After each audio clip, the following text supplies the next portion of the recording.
Salut les amis, j'espère que vous allez super bien. Moi je vais super. Alors aujourd'hui, on va parler de fonctions en JavaScript.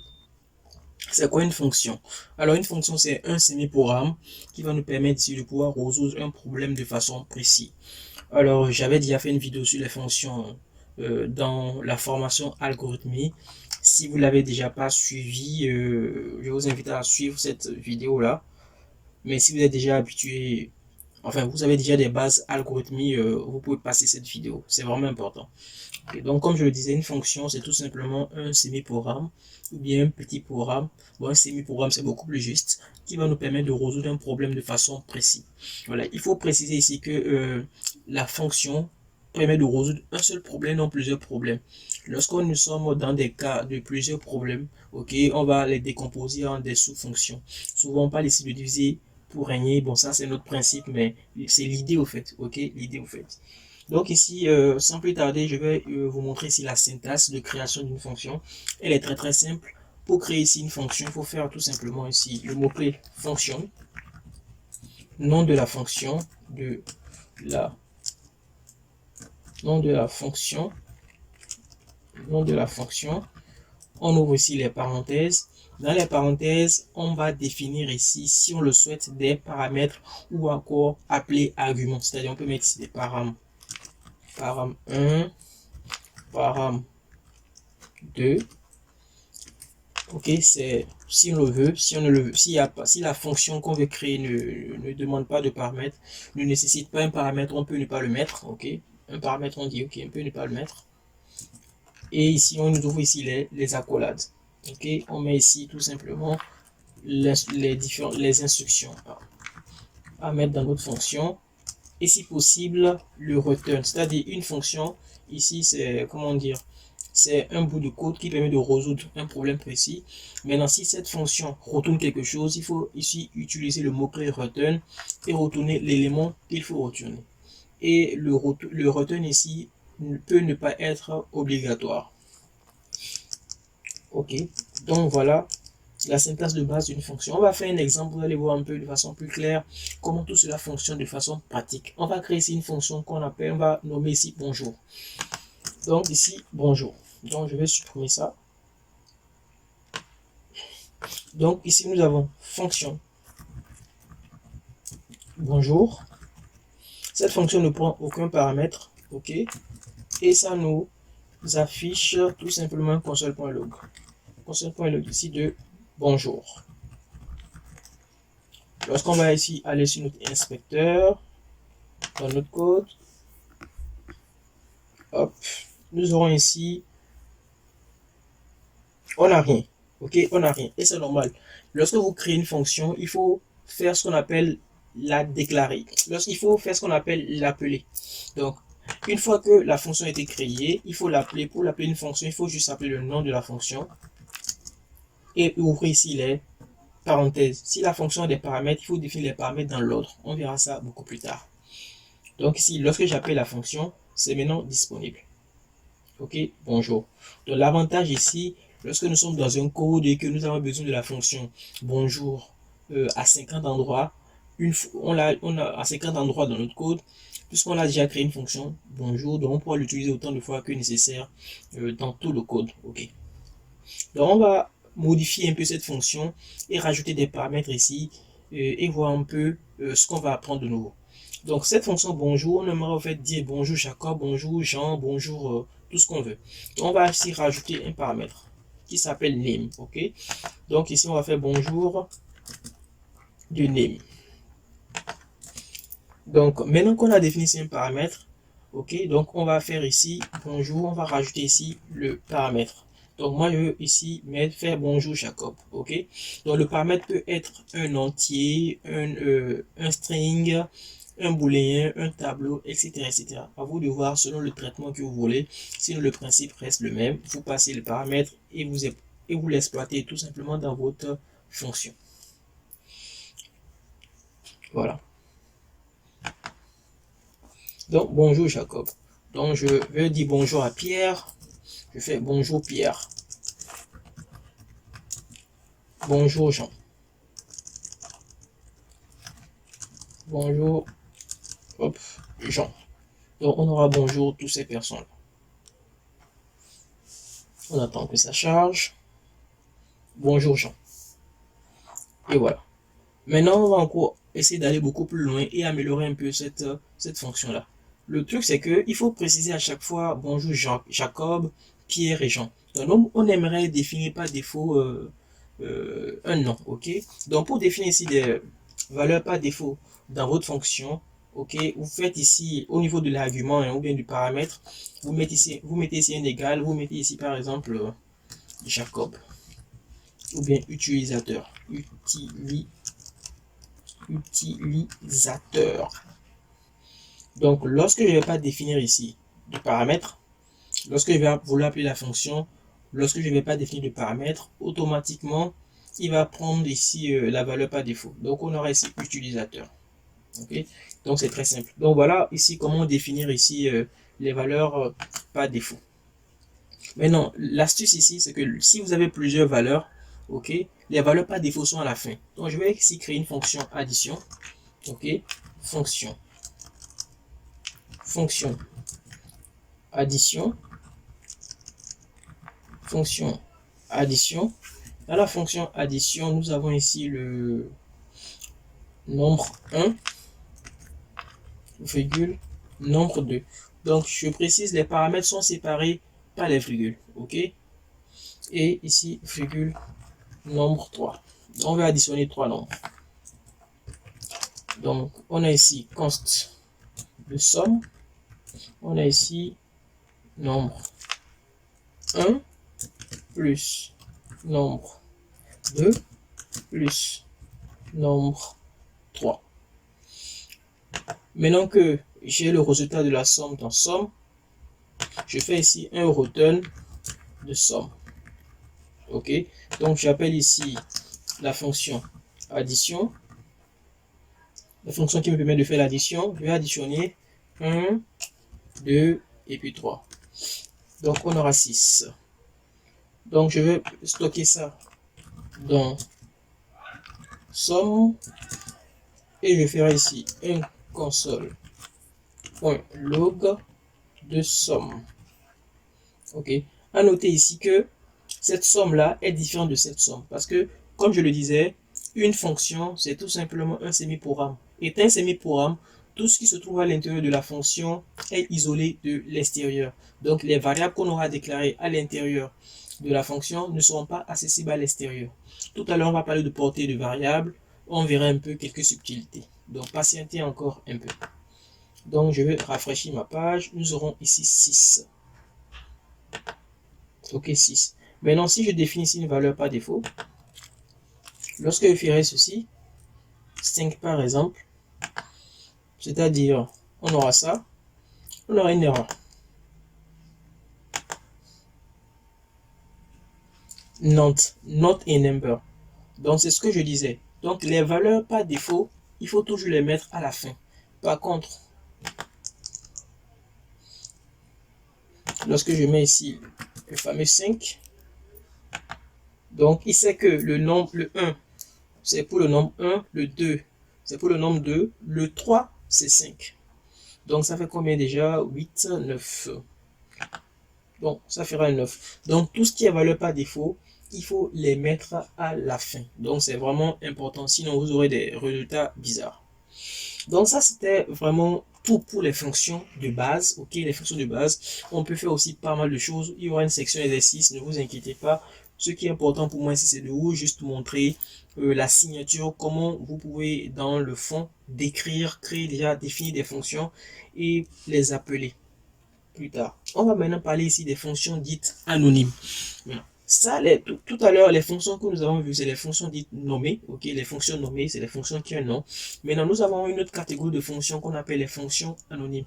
C'est les fonctions, en fait, qui n'ont pas de nom, qu'on peut stocker tout simplement dans des variables. Voilà. Donc, les fonctions anonymes, voilà un peu comment cela fonctionne. C'est-à-dire, je crée ici une fonction qui n'a pas de nom, qui prend en paramètre ici le nombre 1, le nombre 2, ok, et qui fait ici un return de nombre 1 plus nombre 2. Voilà notre fonction anonyme. Cette fonction anonyme, je peux la stocker dans une variable que je vais appeler par exemple addition 2. Voilà, et je stocke le résultat dans cette constante là. Et si vous faites vraiment attention, lorsque je vais appeler addition 2, on aura le même comportement. C'est quoi ça? Hop, j'ai oublié ici fonction. Voilà. Donc ici nous aurons le même comportement, 5 et puis 5. Et je stocke. Je peux directement faire un console.log que de créer une variable. Je fais console.log et je mets ça dedans. Et hop, j'aurai mes 10. Voilà, 9, 10. Donc voilà un peu comment fonctionnent ici les fonctions dites anonymes. C'est les fonctions qui n'ont pas de nom, ok. Vous les déclarez comme les fonctions classiques, hein, mais juste qu'elles n'ont pas de nom. Et vous pouvez les stocker dans les variables. Alors quel est l'intérêt de faire ça et pourquoi ils ont créé cette manière de faire? Déjà, avant de répondre à la question, j'aimerais qu'on fasse un petit test, ok. Le test c'est quoi? J'appelle cette fonction addition 2 avant la déclaration. Donc avant de faire ça, pour que vous puissiez comprendre, j'appelle cette fonction, où est la fonction somme? J'appelle la fonction somme, ok. Je fais cette opération avant la fonction somme.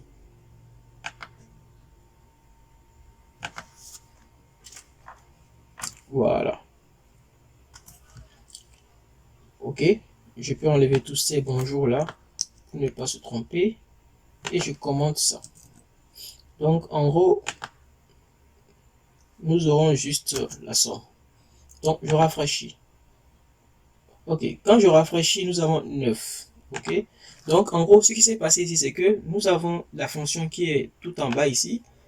Mais l'appel se fait en haut. Alors qu'on avait dit tout à l'heure que le code se lisait de haut en bas.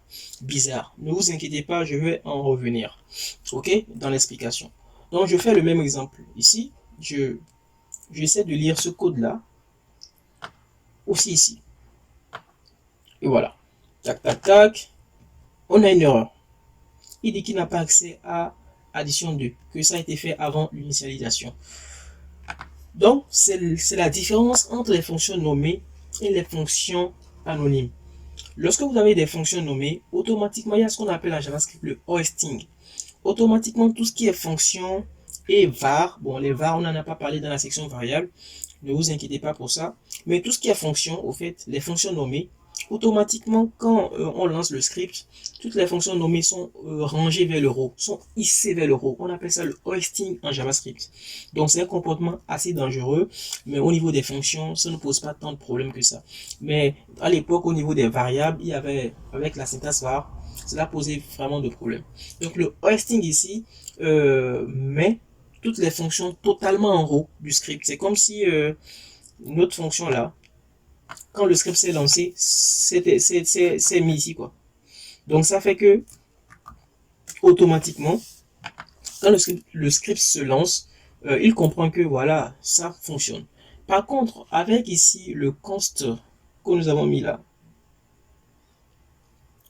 en fait, c'est une fonction anonyme qui était stockée dans une variable. Donc cette variable là, comme le code se lit du haut en bas, cette variable n'existe pas encore avant qu'elle a été créée. Donc du coup, comme c'est une variable et qu'elle n'existe pas avant d'être créée, du coup, il ne comprend pas et il y a une erreur. Donc c'est un peu la différence entre les deux. Alors dis-moi Gojanda, dans quel cas utiliser l'un ou l'autre. Pour faire simple, lorsque vous aurez besoin d'une fonction qui soit accessible un peu partout dans votre code, sans hésitation, utilisez ici la fonction nommée, c'est-à-dire fonction, nom de fonction. Par contre, si vous voulez juste utiliser une fonction pour faire un traitement dans une boucle, bien dans une condition, bien dans un if, préférez les fonctions anonymes. C'est beaucoup plus simple comme ça. Donc voilà, c'est dit et c'est dit. Donc c'est dit pour les fonctions anonymes. Maintenant, il y a une façon beaucoup plus raccourcie de d'écrire au fait ces fonctions-là, ok, avec la nouvelle syntaxe que ES6 a introduite il y a quelques années. On appelle ça les fonctions fléchées. Donc cette fonction-là que j'ai écrit addition, on peut l'écrire beaucoup plus simplement avec la nouvelle syntaxe dédiée aux fonctions qui est ici la fonction fléchée. C'est-à-dire, j'ai ici mon addition 3, addition 3. Dans mon addition 3, j'ai une nouvelle syntaxe, c'est-à-dire, j'ouvre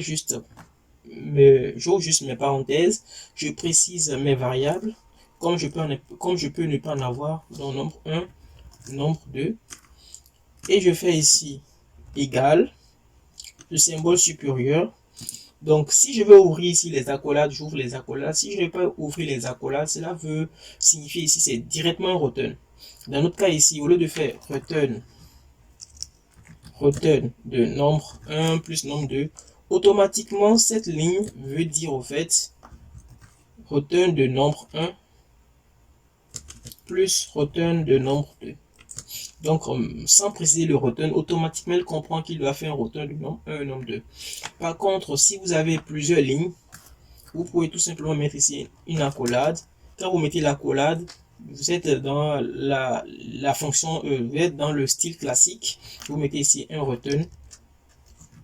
OK, et vous précisez l'élément à retourner. Donc, si vous avez des fonctions à vocation très courte comme ça, vous pouvez utiliser ici la syntaxe ES6, les fonctions fléchées, assez pratique, assez rapide. Au début, c'était pas du tout lisible, mais aujourd'hui, c'est un peu partout, donc vous pouvez l'utiliser sans problème. Donc voilà, on va mettre ici la version raccourcie. Donc j'appelle ici ma fonction addition 3. OK, et je lui passe ici 9 et puis 8. Et évidemment, je fais un console.log de ça. Console.log de ça.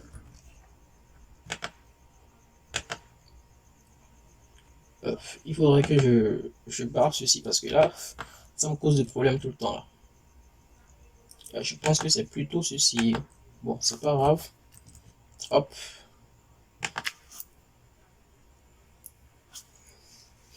Hop, j'ai mis quoi?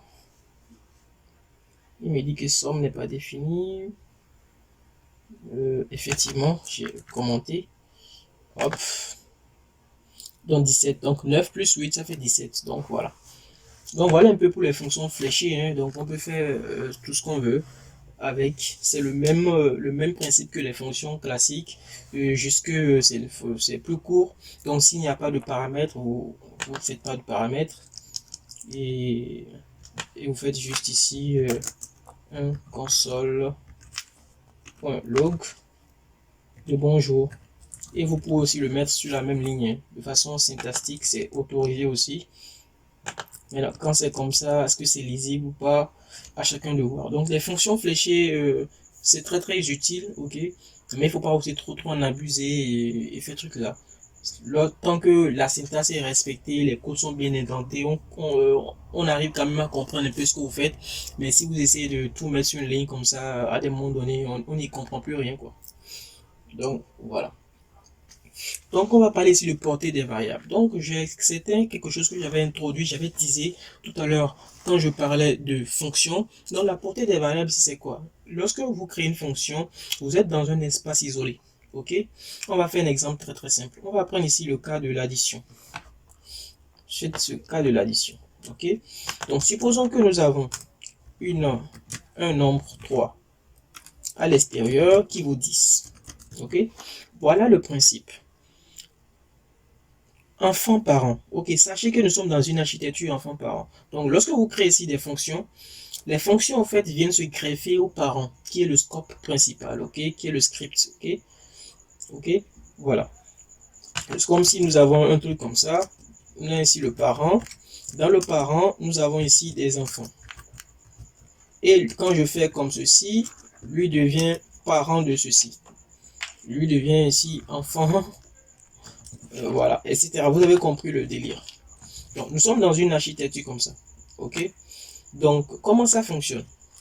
Dans cette architecture parent-enfant, les enfants ont toujours accès aux informations du parent.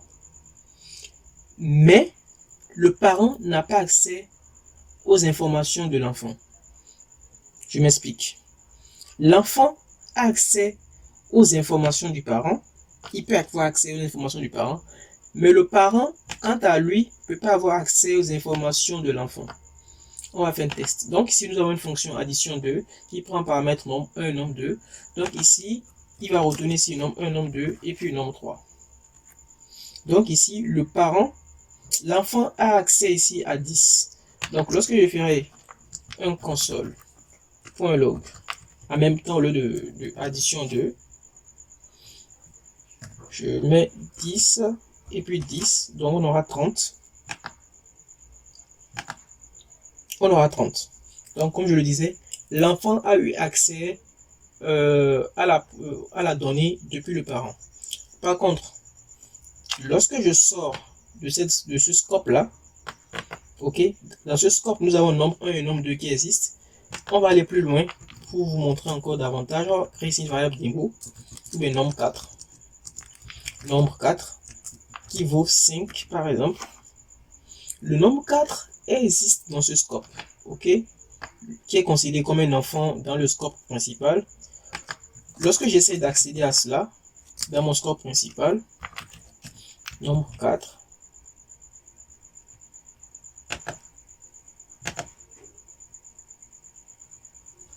voilà, il dit que nombre 4 n'existe pas. Donc c'est ce que je disais, à faire attention. Donc la portée des variables ici, c'est vraiment sérieux. Lorsque nous sommes dans un scope, les variables qui sont dans ce scope sont et demeurent dans ce scope. Par contre, lorsque nous sommes dans un scope, nous avons accès aux informations du parent. Ok?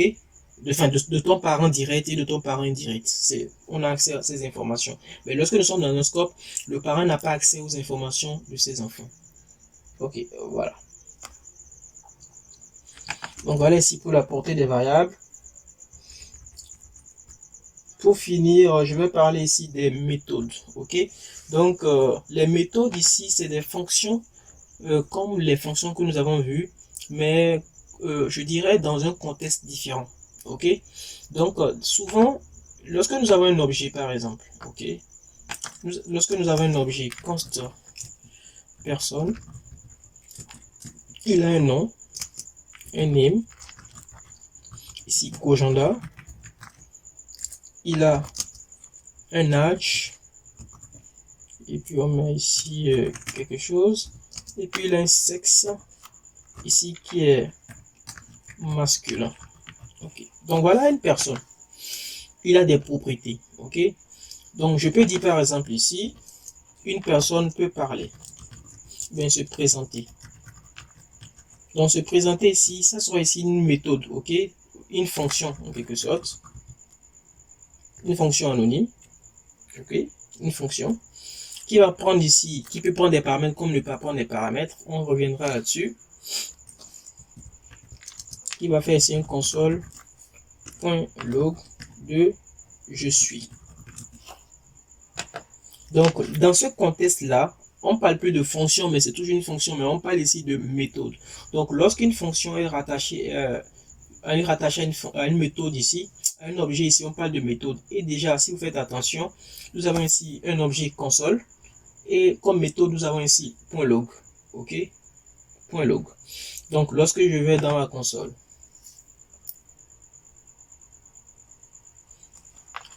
ok, bon, je dois commenter, je mets ici personne.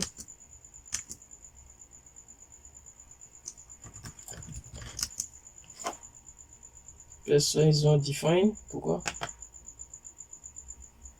Bon, par même il me faut enlever ça pour être sûr que tout se passe bien.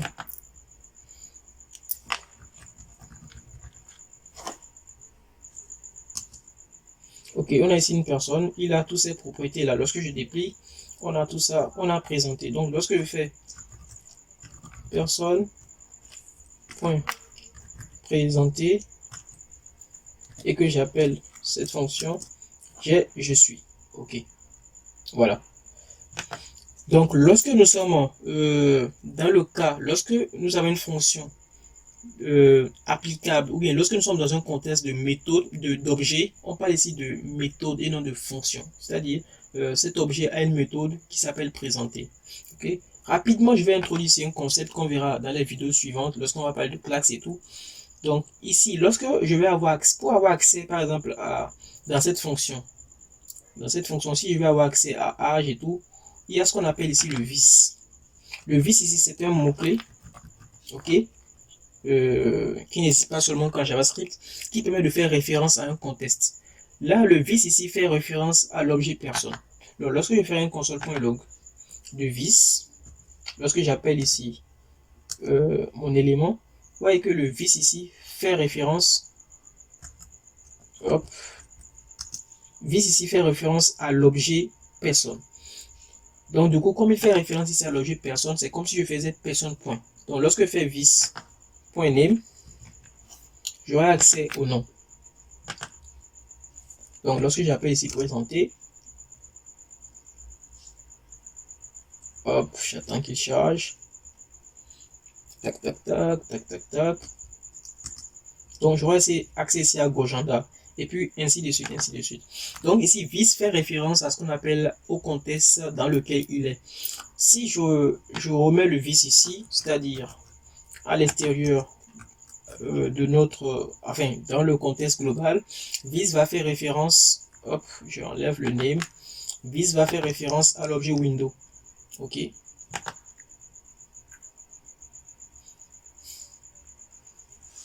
Il va faire référence à l'objet window. Et dans l'objet window, nous aurons plusieurs propriétés hein, que vous savez déjà, comme la propriété alert par exemple. Vous voyez alert. Okay, donc si je fais ici vis.alert de baba et puis voilà. Voilà, voilà. Donc, de la même manière, le vis peut être remplacé ici par le Windows dans ce contexte. Vous voyez, quand je fais comme ceci. Donc, comme je disais, vis fait référence à l'objet courant. Donc, dans le cas global, dans le contexte dans lequel nous sommes, ici, vis est égal à window. Mais dans ce contexte, vis est égal à personne. Donc, comme on ne peut pas savoir a priori si c'est window, si c'est personne, donc on va ici, lorsque nous sommes dans des contextes bien spécifiques, bien définis, on mettra tout simplement vis et il se s'agira au fait de détecter dans le contexte dans lequel il se trouve. Donc, on reviendra sur ces notions-là beaucoup plus tard dans les vidéos. Voilà. Donc, voilà.